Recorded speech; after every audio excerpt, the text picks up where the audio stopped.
ਸਤਿ ਸ਼੍ਰੀ ਅਕਾਲ। ਤੁਸੀਂ ਜੁੜੇ ਹੋਏ ਹੋ ਪੰਜਾਬੀ ਰੇਡੀਓ USA ਦੇ ਨਾਲ। ਪੰਜਾਬੀ ਰੇਡੀਓ USA ਦੇ ਨੈਸ਼ਨਲ ਅਤੇ ਇੰਟਰਨੈਸ਼ਨਲ ਰੇਡੀਓ ਨੈਟਵਰਕਸ ਦੇ ਨਾਲ ਸਾਡੇ ਸਭ ਡਿਜੀਟਲ ਪਲੇਟਫਾਰਮ ਜਿਨ੍ਹਾਂ 'ਚ ਫੇਸਬੁੱਕ, YouTube, ਇੰਸਟਾਗ੍ਰਾਮ ਅਤੇ ਟਿਕਟੌਕ ਤੇ ਸਭ ਵੇਖਣ ਅਤੇ ਸੁਣਨ ਵਾਲਿਆਂ ਨੂੰ ਅਪਡੇਟ ਪਾਕਿਸਤਾਨ 'ਚ ਜੀ ਆਇਆਂ ਨੂੰ ਆਖਦੇ ਹਾਂ। ਮੈਂ ਹਾਂ ਆਪ ਸਭ ਦੇ ਨਾਲ ਮੌਜੂਦ ਪਰਵੀਨ ਮਸੂਦ ਤੇ ਮੇਰੇ ਨਾਲ ਸਾਥ ਦੇਣ ਲਈ ਮੌਜੂਦ ਨੇ ਮਸੂਦ ਮੱਲੀ ਜੀ। ਮਸੂਦ ਜੀ ਆਇਆਂ ਨੂੰ। ਜੀ ਬਹੁਤ ਧੰਨਵਾਦ ਪ੍ਰਵੀਨ ਜੀ। ਮੇਰੇ ਵੱਲੋਂ ਵੀ ਸਭ ਦਰਸ਼ਕਾਂ ਨੂੰ, ਸਭ ਸਰੋਤਿਆਂ ਨੂੰ ਅੱਜ 24 ਨਵੰਬਰ ਸਾਲ 2025 ਜਿਹੜਾ ਕਿ ਅਮਰੀਕਾ 'ਚ ਡੁੱਬ ਗਿਆ ਹੈ ਔਰ ਪਾਕਿਸਤਾਨ 'ਚ 25 ਨਵੰਬਰ ਸਾਲ 2025 ਦੇ ਪਾਕਿਸਤਾਨ ਦੇ ਨਾਲ ਜੁੜੀਆਂ ਵੱਡੀਆਂ ਖਬਰਾਂ ਦੇ ਇਸ ਬੁਲਟਨ 'ਚ ਸਵਾਗਤ ਹੈ। ਜੀ ਆਇਆਂ ਨੂੰ। ਦੋਵੇਂ ਹੱਥ ਜੋੜ ਕੇ ਸਲਾਮ ਆਦਾਬ ਸਤਿ ਸ੍ਰੀ ਅਕਾਲ।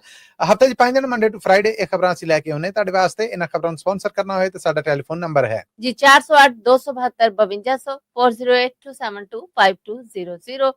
ਵੱਧਦੀਆਂ ਖਬਰਾਂ ਹਾਲੇ पेशावर च FC हैडक्वार्टर ते आब मारू धाड़ा हलाकतां दी भी इतला है। की जानकारी मिली साहब? ਕੱਲ ਦੁਪਹਿਰੇ ਜੀ ਇਹ ਕਹਿੰਦੇ ਨੇ ਕਿ ਦੁਪਹਿਰੇ ਵੀ ਕੀ ਕੱਲ ਸਵੇਰੇ ਇਹ ਕੰਮ ਜਿਹੜਾ ਹੋਇਆ ਹੈ ਪਿਸ਼ਾਵਰ 'ਚ ਫੈਡਰਲ ਕਾਂਸਟੇਬਲਰੀ ਜਿਹੜੀ ਪਹਿਲਾਂ ਕਿਸੇ ਵੇਲੇ ਦੇ ਵਿੱਚ ਇਹਦਾ ਨਾਂ FC ਹੁਣ ਵੀ FC ਹੈ, ਪਹਿਲਾਂ ਵੀ ਸੀਗਾ ਤੇ ਇਹ ਫੈਡਰਲ ਕਾਂਸਟੇਬਲਰੀ ਬਣ ਗਈ। ਪਹਿਲੇ ਫਰੰਟੀਅਰ ਕਾਂਸਟੇਬਲਰੀ ਸੀਗੀ। ਉਹਦਾ ਹੈਡਕੁਆਟਰ ਹੈ ਜਿਹੜਾ ਉੱਥੇ 3 ਅੱਤਗਰਦ ਨੇ ਜਿਹੜੇ ਉਹ ਆਏ। ਉਹਨਾਂ ਦੇ ਵਿੱਚੋਂ ਇੱਕ ਨੇ ਖੁਦ ਨੂੰ ਧਮਾਕੇ ਦੇ ਨਾਲ ਉਡਾ ਲਿਆ ਮੇਨ ਗੇਟ ਦੇ ਸਾਹਮਣੇ। 2 ਨੇ ਜਿਹੜੇ ਉਹ ਅੰਦਰ ਵੜ ਗਏ ਪਰ ਪਾਰਕਿੰਗ 'ਚ ਹੀ ਸਨ। ਫੌਜ ਦੇ ਨਾਲ ਜਾਂ ਫੋਰਸਿਸ ਦੇ ਨਾਲ ਮੁਕਾਬਲਾ ਹੋ ਕੇ ਇੱਕ ਨੂੰ ਉੱਥੇ ਪਾਰਕਿੰਗ ਏਰੀਆ ਦੇ ਵਿੱਚ ਹੀ ਮਾਰ ਦਿੱਤਾ ਗਿਆ ਔਰ ਦੂਸਰਾ ਜਿਹੜਾ ਉਹਦੇ ਨਾਲ ਵੀ ਇਸ ਤਰ੍ਹਾਂ 20 ਮਿੰਟ ਤੱਕ ਕਹਿੰਦੇ ਨੇ ਕਿ ਇਹ ਮੁਕਾਬਲਾ ਜਿਹੜਾ ਚੱਲਦਾ ਰਿਹਾ ਜਿਹਦੇ ਵਿੱਚ ਇਹ 3 ਦੇ 3 ਅੱਤਗਰਦ ਨੇ ਜਿਹੜੇ ਮਾਰੇ ਗਏ ਨੇ ਜਦ ਕਿ ਫੋਰਸਿਸ ਵੱਲੋਂ ਵੀ 3 ਹਲਾਕਤਾਂ ਨੇ ਜਿਹੜੀਆਂ ਹੋਈਆਂ ਔਰ 8 ਲੋਕ ਨੇ ਜਿਹੜੇ ਉਹਨਾਂ ਦੇ ਫੱਟਰ ਹੋਣ ਦੀ ਇਤਲਾਹ ਹੈ ਕਿ ਉਹਨਾਂ ਨੂੰ ਵੀ ਗੋਲੀਆਂ ਵੱਜੀਆਂ ਨੇ। ਤੇ ਤਸਦੀਕ ਹੁਣ ਪਾਕਿਸਤਾਨੀ ਸਰਕਾਰ ਵੱਲੋਂ ਇਹ ਕੀਤੀ ਗਈ ਹੈ ਕਿ ਇਹ 3 ਦੇ 3 ਅਫਗਾਨ ਸ਼ਹਿਰੀ ਸਨ, ਯਾਨੀ ਅਫਗਾਨਿਸਤਾਨ ਦੇ ਵਾਸੀ ਸਨ। DNA ਇਹਨਾਂ ਦਾ ਹੋ ਗਿਆ ਆ ਔਰ ਇਹ ਅਫਗਾਨ ਨੇ ਜਿਹੜੇ ਇਹਨਾਂ ਦੇ ਬਾਰੇ ਪਾਕਿਸਤਾਨ ਦਾ ਇਹ ਕਲੇਮ ਹੈ ਕਿ ਤਹਿਰੀਕੇ ਤਾਲਿਬਾਨ ਪਾਕਿਸਤਾਨ ਦਾ ਹਿੱਸਾ ਨੇ। ਉਹਨਾਂ ਦੇ ਕੈਂਪਾਂ 'ਚ ਅਫਗਾਨਿਸਤਾਨ 'ਚ ਟ੍ਰੇਨਿੰਗ ਕਰਦੇ ਨੇ, ਪਾਕਿਸਤਾਨ ਆ ਕੇ ਹਮਲੇ ਕਰਦੇ ਨੇ।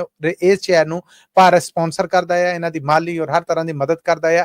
ਇਹ ਵੀ ਹਮਲਾ ਉਸੇ ਤਰ੍ਹਾਂ ਯਾਦ ਰਵੇ ਕਿ ਪਿਛਲੇ 1 ਹਫ਼ਤੇ ਤੋਂ ਕੋਈ ਦਿਨ ਐਸਾ ਖਾਲੀ ਨਹੀਂ ਜਾ ਰਿਹਾ ਜਦੋਂ ਖੈਬਰ ਪਖਤੂਨਖਵਾ ਸੂਬੇ ਦੇ ਵਿੱਚ ਅੱਤਗਰਦਾਂ ਦੇ ਨਾਲ ਫੌਜ ਦੇ ਮੁਕਾਬਲੇ ਨਾ ਚੱਲ ਰਹੇ ਹੋਣ। ਰੋਜ਼ 10, 15, 20, 25 ਨੇ ਜਿਹੜੇ ਉਹ ਅੱਤਗਰਦ ਮਾਰੇ ਜਾਣ ਦੀਆਂ ਇਤਲਾਹਾਂ ਆਣ ਰਹੀਆਂ ਤੇ ਇਹ ਹੁਣ ਹੈਡਕੁਆਟਰ ਜਿਹੜਾ ਉਹਨੂੰ ਉਹਨਾਂ ਨੇ ਨਿਸ਼ਾਨਾ ਬਣਾਇਆ ਸੀਗਾ।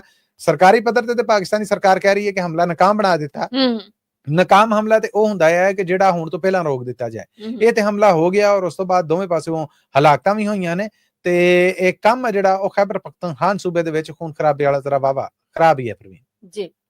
ਜ਼ਮਨੀ ਚੋਣਾਂ 'ਚ ਇਮਰਾਨ ਖਾਨ ਦੀ ਸਿਆਸੀ ਪਾਰਟੀ ਦਾ ਸਫਾਇਆ ਹੋ ਗਿਆ ਤੇ ਹੁਕਮਰਾਨ ਜਮਾਤ ਜਿਹੜੀ ਉਹਨੇ ਮੈਦਾਨ ਮਾਰ ਲਿਆ। ਕੀ ਜਾਣਕਾਰੀ ਇਹ ਹੈ ਕਿ ਇਹ ਕੁੱਲ ਮਿਲਾ ਕੇ 13 ਸੀਟਾਂ ਸਨ ਪ੍ਰਵੀਨ। 6 ਨੈਸ਼ਨਲ ਅਸੈਂਬਲੀ ਦੀਆਂ ਔਰ 7 ਸੂਬਾ ਅਸੈਂਬਲੀ ਦੀਆਂ ਔਰ ਇਹ 13 ਦੀਆਂ 13 ਸੀਟਾਂ ਇਮਰਾਨ ਖਾਨ ਦੇ ਡੀ ਨੋਟੀਫਾਈ ਹੋਣ ਵਾਲੇ ਨਾਅਹਿਲ ਹੋਣ ਵਾਲੇ ਜਿਹੜੇ ਹਾਮੀ ਸਨ ਜਾਂ ਮੈਂਬਰ ਅਸੈਂਬਲੀਆਂ ਸਨ ਉਹਨਾਂ ਦੇ ਅਦਾਲਤ ਵੱਲੋਂ ਕਮਿਸ਼ਨ ਆਫ ਪਾਕਿਸਤਾਨ ਵੱਲੋਂ ਨਾਅਹਿਲੀ ਤੋਂ ਬਾਅਦ ਵੇਲੀਆਂ ਹੋਈਆਂ, ਨਵੀਆਂ ਚੋਣਾਂ ਹੋਈਆਂ। ਜ਼ਿਮਨੀ ਚੋਣਾਂ ਜਦੋਂ ਹੋਈਆਂ ਤੇ ਇਸ ਵੇਲੇ ਉਹਨਾਂ ਤੇ ਹੁਕਮਰਾਨ ਜਮਾਤ ਮੁਸਲਿਮ ਲੀਗ ਨੂਨ ਜਿਹੜੀ ਨੈਸ਼ਨਲ ਅਸੈਂਬਲੀ ਦੀਆਂ 6 ਸੀਟਾਂ ਸਨ, 6 ਦੀਆਂ 6 ਉਹ ਜਿੱਤ ਗਏ। ਸੂਬਾ ਅਸੈਂਬਲੀ ਦੀਆਂ ਜਿਹੜੀਆਂ 7 ਸੀਟਾਂ ਸਨ ਉਹਨਾਂ ਚੋਂ 6 ਉਹ ਜਿੱਤ ਗਏ ਤੇ 1 ਸੀਟ ਉਹਨਾਂ ਦੀ ਹਾਮੀ ਜਮਾਤ ਪਾਕਿਸਤਾਨ ਪੀਪਲਸ ਪਾਰਟੀ ਜਿਹੜੀ ਉਹ ਜਿੱਤ ਸਕੀ। ਇਮਰਾਨ ਖਾਨ ਦੀ ਜਮਾਤ ਦੀਆਂ ਵੇਲੀਆਂ ਹੋਈਆਂ ਸੀਟਾਂ ਤੋਂ ਕਿੱਦਾਂ ਇਹ ਕਾਮਨ ਸੈਂਸ ਦੀ ਗੱਲ ਹੈ ਕਿ ਕਿੱਦਾਂ ਹੋ ਸਕਦਾ ਹੈ ਕਿ ਉਹ ਸੀਟਾਂ ਦੇ ਇਮਰਾਨ ਖਾਨ ਦੇ ਇੱਕ ਵੀ ਸੀਟ ਨਾ ਜਦੋਂ ਕਿ ਪੂਰੇ ਮੁਲਕ ਦੇ ਵਿੱਚ ਉਹਦੇ ਵਾਸਤੇ ਹਮਦਰਦੀ ਹੈ। ਖੈਰ ਇਸ ਤਬਸਰੇ ਤੋਂ ਅੱਡ ਇਹ ਹੈ ਕਿ ਇਮਰਾਨ ਖਾਨ ਦੀ ਸਿਆਸੀ ਪਾਰਟੀ ਹੈ ਜਿਹੜੀ ਉਹਨਾਂ ਨੇ ਆਖਿਆ ਹੈ ਕਿ ਇਹ ਟੋਟਲੀ ਧਾਂਦਲੀ ਜ਼ਦਾ ਚੋਣਾਂ ਸਨ। ਫੌਜ ਨੇ ਇਹ ਧਾਂਦਲੀ ਕਰਾਈ ਹੈ, ਹੁਕਮਰਾਨਾਂ ਦਾ ਪੂਰਾ ਸਾਥ ਦਿੱਤਾ ਹੈ, ਉਹਨਾਂ ਨੂੰ ਬਕਾਇਦਾ ਜਿਤਵਾਇਆ ਗਿਆ ਔਰ ਨਾਲ ਹੀ ਮੁਸਤਫਾ ਖੋਖਰ ਜਿਹੜੇ ਇਮਰਾਨ ਖਾਨ ਦੇ ਸਿਰਕੱਢਵੇਂ ਲੀਡਰਾਂ ਦੇ ਵਿੱਚੋਂ ਇੱਕ ਨੇ, ਉਹਨਾਂ ਨੇ ਆਖਿਆ ਕਿ ਜਿਹੜੀ ਇੱਕ ਪਾਸੇ ਸਾਨੂੰ ਆਖਿਆ ਜਾ ਰਿਹਾ ਕਿ ਉਹ ਯਾਰ ਬਹਿ ਕੇ ਗੱਲ ਕਰੋ, ਨਿਜ਼ਾਮ ਨੂੰ ਚੱਲਣ ਦੇਵੋ ਔਰ ਅਸੀਂ ਗੱਲਬਾਤ ਕਰ ਰਹੇ ਸਾਂ, ਦੂਸਰੇ ਪਾਸੇ ਧਾਂਦਲੀ ਕਰਕੇ ਤੇ ਸਾਨੂੰ ਬਿਲਕੁਲ ਹਰਾਇਆ ਜਾ ਰਿਹਾ ਕਿ ਸਾਡਾ ਸਿਆਸੀ ਵਜੂਦ ਮਿਟਾਇਆ ਜਾ ਰਿਹਾ। ਇਹਦੇ ਤੋਂ ਬਾਅਦ ਅਸੀਂ ਹੁਣ ਐਲਾਨ ਕਰਨੇ ਆ ਕਿ ਅਸੀਂ ਇੰਟੈਲੀਜੈਂਸ ਏਜੰਸੀਆਂ ਨਾ ਲਿਆ ਪਹਿਲੀ ਵਾਰ ਉਹਨਾਂ ਨੇ, ਅਸੀਂ ਇੰਟੈਲੀਜੈਂਸ ਏਜੰਸੀਆਂ ਫੌਜ ਦੇ ਨਾਲ ਗੱਲਬਾਤ ਕਰਨੀ ਹੀ ਨਹੀਂ। ਮਤੀਉੱਲਾ ਜਾਨ ਨੇ ਪੱਤਰਕਾਰ ਉਹਨਾਂ ਦੇ ਨਾਲ ਗੱਲਬਾਤ ਕਰਦੇ ਉਹਨਾਂ ਆਖਿਆ ਕਿ ਹੁਣ ਅਸੀਂ ਇਹਨਾਂ ਦਾ ਫੋਨ ਵੀ ਨਹੀਂ ਚੁੱਕਾਂਗੇ। ਸਿਰਫ ਇਹ ਹੀ ਨਹੀਂ, ਜਿਹੜੇ ਸਾਡੇ ਇਤਿਹਾਦੀ ਨੇ ਅਸੀਂ ਉਹਨਾਂ ਨੂੰ ਵੀ ਕਹਾਂਗੇ ਕਿ ਉਹ ਇਹਨਾਂ ਦੇ ਨਾਲ ਕੋਈ ਰਾਬਤਾ ਨਾ ਕਰਨ, ਕੋਈ ਇਹਨਾਂ ਦੀ ਗੱਲ ਨਾ ਸੁਣ, ਕੋਈ ਇਹਨਾਂ ਦਾ ਫੋਨ ਨਾ ਚੁੱਕੇ। ਜਿਹੜਾ ਇਹਨਾਂ ਦਾ ਫੋਨ ਚੁੱਕੇਗਾ ਇੰਟੈਲੀਜੈਂਸ ਏਜੰਸੀਆਂ ਦਾ ਜਾਂ ਫੌਜੀ ਜ਼ਰੀਆਂ ਦਾ, ਉਹਦੇ ਨਾਲ ਅਸੀਂ ਇਤਿਹਾਦ ਮੁਕਾ ਦਾਂਗੇ। ਸਲਮਾਨ ਅਕਰਮ ਰਾਜਾ ਜਿਹੜੇ ਕਿ ਇਮਰਾਨ ਖਾਨ ਦੇ ਵਕੀਲ ਵੀ ਨੇ ਔਰ ਹਾਮੀ ਨੇ ਫੋਰਸਿਸ ਦੇ ਨਾਲ ਜਾਂ ਇੰਟੈਲੀਜੈਂਸ ਏਜੰਸੀਆਂ ਦੇ ਨਾਲ ਗੱਲਬਾਤ ਕਰਨ ਲਈ, ਉਹਨਾਂ ਨੂੰ ਜਦੋਂ ਪੁੱਛਿਆ ਗਿਆ ਤੇ ਉਹਨਾਂ ਆਖਿਆ ਜੀ ਮੈਂ ਤਾਂ ਪਹਿਲਾਂ ਕਹਿਣ ਡਿਆ ਕਿ ਫੌਜ ਹੈ ਜਾਂ ਕੋਈ ਹੋਰ ਤਾਕਤ ਆ ਉਹ ਪਾਕਿਸਤਾਨੀ ਕਨਸਟੀਟਿਊਸ਼ਨ ਦੀ ਰਾਹ ਦੇ ਵਿੱਚੋਂ ਪਰਿਆਂ ਹੋ ਜਾਏ। ਲੋਕਾਂ ਨੇ ਜਿਹੜੀ ਰਾਏ ਦਿੱਤੀ ਹੈ, ਲੋਕ ਜਿਹਨੂੰ ਚਾਹੁੰਦੇ ਨੇ ਉਹਨੂੰ ਅੱਗੇ ਆਣ ਦਿੱਤਾ ਜਾਏ, ਉਹਦਾ ਰਾਹ ਨਾ ਅਟਕਿਆ ਜਾਏ। ਤੇ ਗੱਲ ਤੁਹਾਡੀ ਠੀਕ ਹੈ, ਵਾਕਈ ਸਫਾਇਆ ਹੋ ਗਿਆ ਹੈ ਜਾਂ ਕਰ ਦਿੱਤਾ ਗਿਆ ਹੈ। ਦੋਵੇਂ ਸੂਰਤਾਂ ਦੇ ਵਿੱਚ ਬਿਸਤਰਾ ਜਿਹੜਾ ਇਮਰਾਨ ਖਾਨ ਦੀ ਸਿਆਸੀ ਪਾਰਟੀ ਦਾ ਲਪੇਟਿਆ ਗਿਆ ਜੀ। ਅਮਰੀਕੀ ਬੈਂਕ ਐਗਜ਼ਮ ਨੇ ਪਾਕਿਸਤਾਨ 'ਚ ਰਿਕਾਰਡਿੰਗ ਮਨਸੂਬਿਆਂ ਲਈ 1 ਅਰਬ 25 ਕਰੋੜ ਡਾਲਰ ਦੇਣ ਦਾ ਐਲਾਨ ਕਰ ਦਿੱਤਾ ਹੈ। ਜੀ ਇਹ ਥਾਲੀ 'ਚ ਰੱਖ ਕੇ ਤਾਂ ਨਹੀਂ ਦੇਣੇ, ਇਹ ਕਰਜ਼ਾ ਪ੍ਰਵੀਨ ਜਿਹੜਾ ਲੱਭ ਰਿਹਾ। ਔਰ ਇੱਕ ਵੱਡੀ ਖਬਰ ਆ, ਪਾਕਿਸਤਾਨ ਔਰ ਅਮਰੀਕਾ ਰਿਲੇਸ਼ਨਸ਼ਿਪ ਦੀ ਜਦੋਂ ਅਸੀਂ ਗੱਲ ਕਰਨੇ ਆ, ਇਹਨਾਂ ਦੋਵਾਂ ਮੁਲਕਾਂ ਦੇ ਆਪਸੀ ਤਾਲੁਕ ਵਾਸਿਆਂ ਦੀ ਗੱਲ ਕਰਨੇ, ਬਹੁਤ ਵੱਡਾ ਐਲਾਨ ਆ। ਔਰ ਅਮਰੀਕਨ ਐਕਸਪੋਰਟ ਇੰਪੋਰਟ ਬੈਂਕ ਐਗਜ਼ਮ ਆ ਜਿਹੜਾ, ਉਹਦੇ ਪ੍ਰਧਾਨ ਨੇ ਜਾਨ ਜਵਾਨੋਵਿਚ, ਉਹਨਾਂ ਵੱਲੋਂ ਇਹ ਐਲਾਨ ਕੀਤਾ ਗਿਆ ਹੈ, ਜਿਹਦੇ 'ਚ ਉਹਨਾਂ ਆਖਿਆ ਕਿ ਪਾਕਿਸਤਾਨ 'ਚ ਬੈਰਕ ਮਾਈਨਿੰਗ ਜਿਹੜੇ ਕਿ ਰਿਕਾਰਡਿੰਗ ਦੇ ਮਨਸੂਬੇ ਨੇ ਹੁਣ ਪਾਕਿਸਤਾਨ ਨੇ MOU ਸਾਈਨ ਕੀਤੇ ਨੇ, ਉਹਨਾਂ ਵਾਸਤੇ 1.25 ਅਰਬ ਡਾਲਰ। ਹਾਏ ਹਾਏ ਹਾਏ, ਮੈਂ ਕਹਿੰਦਾ ਤਕਦੀਰ ਬਦਲ ਸਕਦੀ ਹੈ। ਤੇ ਇਹ ਜੀ ਐਲਾਨ ਹੋ ਗਿਆ ਕਰਜ਼ੇ ਦੇ ਰੂਪ ਦੇ ਵਿੱਚ। ਨਾਲ ਹੀ ਆਖਿਆ ਗਿਆ ਹੈ ਕਿ ਨਿਊਯਾਰਕ ਦਾ ਗਰੁੱਪ ਹਾਰਟਰੀ ਪਾਰਟਨਰਸ ਨੇ ਜਿਹੜੇ, ਉਹ ਇਜਿਪਟ ਵਾਸਤੇ, ਫਿਰ ਬਾਕੀ ਮੁਲਕ ਨੇ ਜਿਨ੍ਹਾਂ 'ਚ ਯੂਰਪ ਆ, ਉੱਥੇ ਕੁਝ ਮਨਸੂਬੇ ਨੇ ਪਾਕਿਸਤਾਨ, ਇਹਨਾਂ ਵਾਸਤੇ ਇਹ ਰਕਮਾਂ ਨੇ ਜਿਹੜੀਆਂ ਕੱਢੀਆਂ ਗਈਆਂ, ਜਿਨ੍ਹਾਂ 'ਚੋਂ ਖਾਲਸਨ 1.25 ਅਰਬ ਡਾਲਰਾਂ ਦਾ ਐਲਾਨ ਪਾਕਿਸਤਾਨ 'ਚ ਰਿਕਾਰਡਿੰਗ ਮਨਸੂਬਿਆਂ ਲਈ ਹੋਇਆ ਆ। ਤੇ ਹੁਣ ਇਹਨਾਂ ਮਨਸੂਬਿਆਂ ਦੀ ਫਿਜ਼ੀਬਿਲਿਟੀ ਤੋਂ ਬਾਅਦ ਜਿਹੜੀ ਫਾਈਨੈਂਸ਼ੀਅਲ ਗ੍ਰਾਂਟਾਂ ਸਨ, ਸਮਝ ਲਵੋ ਕਿ ਉਹਨਾਂ ਦੇ ਹੁਣ ਕੰਮ ਸ਼ੁਰੂ ਹੋਏਗਾ। ਤੇ ਫਿਰ ਉਤੋਂ ਸੋਨਾ ਤਾਂਬਾ ਜਾਂ ਜਿਹੜੀਆਂ ਵੀ ਧਾਤਾਂ ਕੱਢਣ ਦਾ ਪਾਕਿਸਤਾਨ ਨੇ ਸਮਝੌਤਾ ਕੀਤਾ, ਉਹ ਨਿਕਲਣਗੀਆਂ। ਪਾਕਿਸਤਾਨ ਦੇ ਆਪਣੇ ਪੱਲੇ ਤੇ ਕੱਖ ਨਹੀਂ ਸੀਗਾ, ਖਜ਼ਾਨੇ 'ਚ ਨਹੀਂ ਸੀਗਾ, ਕੋਈ ਹੋਰ ਮੁਲਕ ਕਰਜ਼ਾ ਦੇਣ ਨੂੰ ਤਿਆਰ ਨਹੀਂ ਸੀਗਾ। ਅਮਰੀਕੀ ਬੈਂਕ ਐਗਜ਼ਮ ਦੇ ਪ੍ਰਧਾਨ ਵੱਲੋਂ ਇਹ ਐਲਾਨ, ਔਰ ਅਮਰੀਕਾ ਦਾ ਇਦਾਂ ਸਟੈਂਡ ਲੈਣਾ, ਇਹ ਦੱਸ ਰਿਹਾ ਆ ਕਿ ਇਹ ਮਨਸੂਬਾ ਜਦੋਂ ਲੱਗ ਜਾਏਗਾ, ਹੋ ਜਾਏਗਾ, ਕਰਜ਼ਾ ਪਾਕਿਸਤਾਨ ਨੂੰ ਲੱਭ ਜਾਏਗਾ, ਔਰ ਵਾਕਈ ਉਹਨੂੰ ਠੀਕ ਤਰੀਕੇ ਨਾਲ ਵਰਤਿਆ ਗਿਆ, ਔਰ ਉਹਦੀ ਆਊਟਪੁੱਟ ਲੋਕਾਂ ਤੇ ਖਰਚ ਹੋਈ। ਤੇ ਮੈਂ ਤਾਂ ਬਹੁਤ ਕੁਝ ਵੇਖਣਾ ਆ, ਤੇ ਇਹ ਸਿਰਫ ਸੋਚ ਹੀ ਰਹਿ ਜਾਂਦੀ ਆ ਉਦੋਂ ਜਦੋਂ ਪਿਛਲਾ ਰਿਕਾਰਡ ਵੇਖੀਦਾ ਕਿ ਰੱਬ ਕਰੇ ਇਹ ਦੁਆ ਫਿਰ ਅੰਦਰੋਂ ਉੱਠਦੀ ਹੈ ਕਿ ਇਹ ਲੱਗ ਜਾਵੇ ਸਹੀ ਉੱਥੇ ਹੀ ਜਿੱਥੇ ਲੱਗਣਾ ਆ, ਓਦਾਂ ਨਾ ਹੋਵੇ ਜਿੱਦਾਂ ਪਹਿਲਾਂ ਕਰਜ਼ੇ ਲੈ ਲੈ ਕੇ ਬੋਝੇ ਭਰੇ। ਜੀ ਵਰਕ ਵੀਜ਼ਾ ਹੋਣ ਦੇ ਬਾਵਜੂਦ ਪਾਕਿਸਤਾਨ ਦੇ ਵੱਡੇ 에ਅਰਪੋਰਟਸ ਨੂੰ ਲੋਕਾਂ ਨੂੰ ਆਫਲੋਡ ਕੀਤਾ ਜਾ ਰਿਹਾ। ਅਸਲ ਦੇ ਵਿੱਚ ਇੱਕ ਤੇ ਓਵਰਸੀਜ਼ ਪਾਕਿਸਤਾਨੀ ਇੰਪਲੋਇਮੈਂਟ ਜਿਹੜੀ ਹੈ ਆ ਇਦਾਰਾ ਹੈ ਜਿਹੜਾ, ਉਹਦੇ ਵੱਲੋਂ ਇਹ ਆਖਿਆ ਗਿਆ ਕਿ ਕਿਸੇ ਕੋਲ ਵੀ ਵਰਕ ਵੀਜ਼ਾ ਹੈ ਤੇ ਪਹਿਲਾਂ ਉਹ ਟ੍ਰੇਨਿੰਗ ਲਵੇ। ਪੋਰਟਲ ਬਣਾਇਆ ਗਿਆ ਹੈ, ਸਕਿੱਲ ਆ ਜਿਹੜੀ ਉਹਨੂੰ ਉਹ ਕਲਾਸਾਂ ਲੈ ਕੇ ਜਾਂ ਆਨਲਾਈਨ ਕਲਾਸਾਂ ਲੈ ਕੇ ਸਰਟੀਫਿਕੇਟ ਲਵੇ। ਇਦਾਰੇ ਦਾ ਇਹ ਆਖਣਾ ਕਿ ਇਹਦਾ ਮਕਸਦ ਇਹ ਹੈ ਕਿ ਬਾਹਰਲੇ ਮੁਲਕਾਂ 'ਚ ਸਮਗਲਿੰਗ ਨੂੰ ਰੋਕਿਆ ਜਾ ਸਕੇ, ਉੱਥੇ ਜਾ ਕੇ ਜਾਇਜ਼ ਨੌਕਰੀ ਕਰ ਸਕਣ, ਉੱਥੇ ਨੌਕਰੀ ਕਰਕੇ ਉੱਥੋਂ ਦੇ ਮਾਹੌਲ ਨੂੰ ਸਮਝ ਸਕਣ। ਇਹ ਇੱਕ ਟ੍ਰੇਨਿੰਗ ਦੇਣ ਦਾ ਬਹਾਨਾ ਆ ਜਿਹੜਾ ਅਸੀਂ ਬਣਾਇਆ ਆ, ਜਾਂ ਤਰੀਕਾ ਜਿਹੜਾ ਸਰਕਾਰ ਕਹਿੰਦੀ ਲੱਭਿਆ ਆ। ਆਫਲੋਡ ਕਿਉਂ ਹੋ ਰਹੇ ਨੇ? ਵਰਕ ਵੀਜ਼ਾ ਤੁਹਾਡੇ ਕੋਲ ਹੈ ਜਾਂ ਫਿਰ ਕਿਉਂ ਕੀਤਾ ਜਾ ਰਿਹਾ ਹੈ? ਤੇ ਉਹਦੇ 'ਚ ਇੱਕ ਤੇ ਇਸ ਸਰਟੀਫਿਕੇਟ ਦਾ ਮਿਸ ਹੋਣਾ ਹੈ, ਦੂਸਰਾ ਹੈ ਸ਼ੱਕ। ਸਰਕਾਰ ਚਾਹਣ ਹੀ ਨਹੀਂ ਡਈ ਕਿ ਪਾਕਿਸਤਾਨ ਤੋਂ ਲੋਕ ਜਿਨ੍ਹਾਂ ਦਾ ਜੀਣਾ ਦੋਬਰ ਕਰ ਦਿੱਤਾ ਗਿਆ, ਰੋਜ਼ਗਾਰ ਨਹੀਂ ਦਿੱਤਾ ਜਾ ਰਿਹਾ, ਉਹ ਇਸ ਮੁਲਕ ਚੋਂ ਨਿਕਲਣ। ਕਹਿੰਦੇ ਨੇ ਕਿ 25 ਸਾਲ ਦਾ ਬੰਦਾ ਤੇ 에ਅਰਪੋਰਟ ਤੇ ਜਾਵੇ ਤੇ ਉਹਨੂੰ ਵੈਸੇ ਹੀ ਆਫਲੋਡ ਕਰ ਦਿੰਦੇ ਨੇ, ਭਾਵੇਂ ਵਰਕ ਵੀਜ਼ਾ ਤੇ ਭਾਵੇਂ ਵਿਜ਼ਿਟ ਵੀਜ਼ਾ ਆ। ਤੇ ਹੁਣ ਇਤਲਾਵਾਂ ਇਹ ਆ ਰਹੀਆਂ ਨੇ ਕਿ ਇੱਕ ਬੰਦਾ ਆ ਰਹਿਣ ਵਾਲਾ ਮੁਲਤਾਨ ਦਾ, ਨਹੀਂ ਉਹ ਮੁਲਤਾਨ 에ਅਰਪੋਰਟ ਤੋਂ ਜਾਣ ਡਿਆ, ਉਹ ਕਰਾਚੀੋਂ ਚਲਾ ਗਿਆ, ਉਹ ਲਾਹੌਰੋਂ ਚਲਾ ਗਿਆ, ਉਹਨੂੰ ਅੱਗੇ ਜਾਂਦਾ ਤੂੰ ਰਹਿਣ ਵਾਲਾ ਮੁਲਤਾਨ ਦਾ, ਟਿਕਟ ਤੂੰ ਕਰਾਚੀ ਤੋਂ ਬੈ ਕਿਉਂ ਉਤਰ ਜਾ।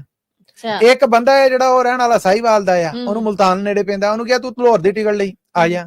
ਇਸ ਤਰ੍ਹਾਂ ਇਹ ਗੱਲਾਂ ਕਰਕੇ ਲੋਕਾਂ ਨੂੰ ਆਫਲੋਡ ਕੀਤਾ ਜਾ ਰਿਹਾ। ਲਹਿੰਦੇ ਪੰਜਾਬ ਚੋਂ ਬਹੁਤ ਸਾਰੇ, ਔਰ ਇਹ ਪ੍ਰਵੀਨ ਸੈਂਕੜਾ ਨਹੀਂ ਹਜ਼ਾਰਾਂ ਕੇਸ ਨੇ।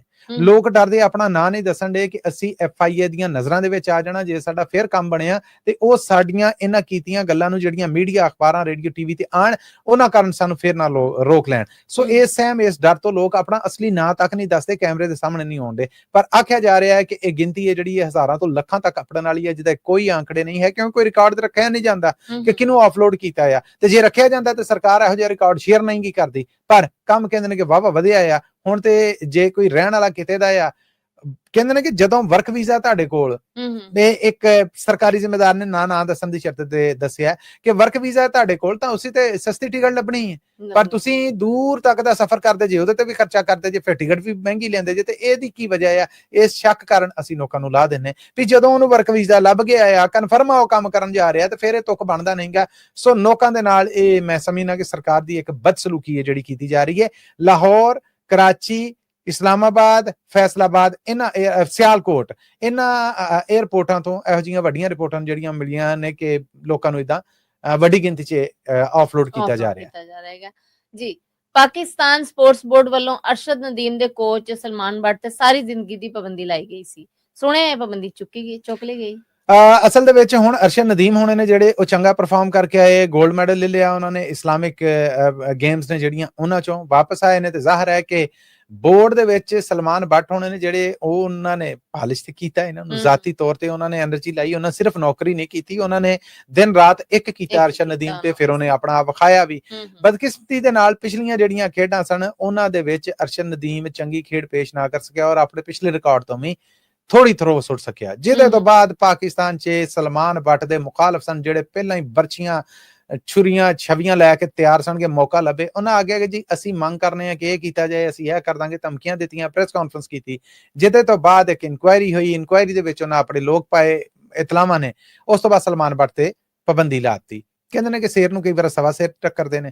ਹੁਣ ਸਲਮਾਨ ਬੱਟ ਹੋਣਾ ਨੇ ਵੀ ਫਿਰ ਸਿਆਸੀ ਰਾਹ ਫੜਿਆ। ਸੈਨੇਟਰ ਨੇ ਪਰਵੇਜ਼ ਰਸ਼ੀਦ, ਜਿਹੜੇ ਨਵਾਜ਼ ਸ਼ਰੀਫ ਉਹਨਾਂ ਦੇ ਬਹੁਤ ਨੇੜੇ ਨੇ, ਸ਼ਹਿਬਾਜ਼ ਸ਼ਰੀਫ ਉਹਨਾਂ ਦੇ ਬਹੁਤ ਨੇੜੇ ਨੇ, ਕੋਈ ਹੋਇਆ ਹੋਏਗਾ ਮਾਮਲੇ, ਉਹਨਾਂ ਨੇ ਇਸ ਸਜ਼ਾ ਨੂੰ ਮੁਕਾ ਦਿੱਤਾ ਕਿ ਸਾਰੀ ਉਮਰ ਦੀ ਪਾਬੰਦੀ ਹੈ ਜਿਹੜੀ ਉਹ ਨਹੀਂ ਰਹਿ ਸਕਦੀ ਔਰ ਫੌਰੀ ਤੌਰ ਤੇ ਚੁੱਕੀ ਜਾਂਦੀ। ਹੁਣ ਪਰਵੇਜ਼ ਰਸ਼ੀਦ ਹੋਣੇ ਨੇ ਜਿਹੜੇ ਉਹ ਪਾਕਿਸਤਾਨ ਸਪੋਰਟਸ ਬੋਰਡ ਦੇ ਐਜੂਕੇਟਰ ਵੀ ਨੇ ਔਰ ਉਹਨਾਂ ਦਾ ਇਹ ਆਖਣਾ ਹੈ ਕਿ AFP ਵੱਲੋਂ ਆਇਨ ਦੇ ਵਿੱਚ ਕੋਚ ਤੇ ਤਾਹਯਾਤ ਪਾਬੰਦੀ ਲਾਉਣ ਦਾ ਇਖਤਿਆਰ ਹੈ ਹੀ ਨਹੀਂ, ਹੈ ਹੀ ਨਹੀਂ। ਇਹ ਇਹਨਾਂ ਨੇ ਕਿਦਾਂ ਕੀਤਾ? ਸੋ ਹੁਣ ਉਹ ਚਾਰਜ ਸ਼ੀਟ ਆ ਜਿਹੜੀ ਉਹਨਾਂ ਨੇ ਆਖਿਆ ਹੈ ਕਿ ਇਹਦੇ ਤੇ ਮੈਂ ਵੇਖਾਂਗਾ। ਸਾਦਾ ਲਫ਼ਜ਼ਾਂ ਦੇ ਵਿੱਚ ਇਹ ਹੈ ਕਿ ਫਿਲਹਾਲ ਇਹ ਪਾਬੰਦੀ ਟਲ ਗਈ ਹੈ।